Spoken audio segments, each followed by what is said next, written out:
இவர் மேல இன்னொரு வழக்கும் இருந்தது. சிறுமியோட கொலை வழக்குலேருந்து ஜாமீன்ல ஜாமீன்ல வெளி இருக்கும்போது. வந்த அந்த இடைப்பட்ட காலத்துல தன்னுடைய தாயவே கொலை செய்துட்டாரு. கேட்ட பணத்த குடுக்கல. அப்படின்ற ஒரு காரணத்துக்காக கொலை செய்துட்டாரு அப்படின்னு சொல்லி ஒரு வழக்கு இருந்தது. அதுலயும் அவருடைய தந்தை வந்து பிறல் சாட்சியா மாறிட்டாரு. அப்படிங்கிற அடிப்படையில வந்து அந்த வழக்க வந்து விடுதலை பண்ணிடுறாங்க அந்த வழக்குலேருந்தும்.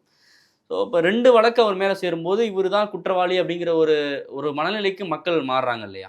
நிச்சயமாக. ம். அதாவது இப்போ நீங்களோ நானோ கூட ஒரு இடத்துல இருக்கோம். எல்லாருமா சேர்ந்து வந்து ஒரு சின்ன ஒரு திருட்டு வழக்கையோ, பழியோ போடுறாங்கன்னா, அத நீங்க சமாளிச்சுட்டு இருக்கும்போதே இன்னொரு திருட்டு வழக்கையும் இன்னொருத்தர் ரொம்ப நம்பிக்கைக்குரியவர் சொல்றாருன்னு வச்சுக்கோங்களேன். அப்ப என்ன ஆகும்? ஆமாமா, ஏற்கனவே இவன் திருடன் தான். அப்படின்னு சொல்றதுக்கான ஒரு வாய்ப்பு இருக்கும்.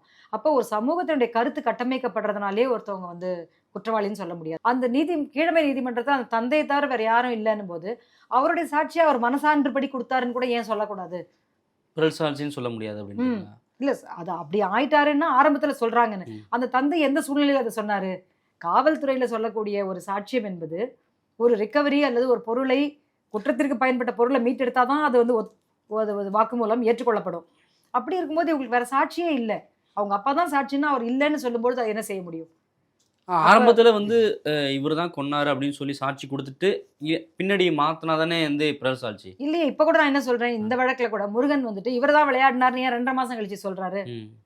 அப்போ வந்து முரண்பாடா இருந்தா கூட பிறல் சாட்சின்னு அப்படின்னு எடுத்துப்போம். பிறல் சாட்சி என்பது ஒரு வாக்குமூலத்தை கொடுத்துவிட்டு, அந்த வாக்குமூலத்தின் பிறகு அது நீதிமன்றத்திற்கு வரும்போது, நான் அப்படி சொல்லல. ம். அன்னைக்கு எத நினைச்சு சொன்னேன்னு தெரியலன்னு மாறுறது தான் பிறல் சாட்சி. கொடுத்த வாக்குமூலத்தை அவரே மாற்றிக் கொள்வது என்பதுதான் பிறல் சாட்சி.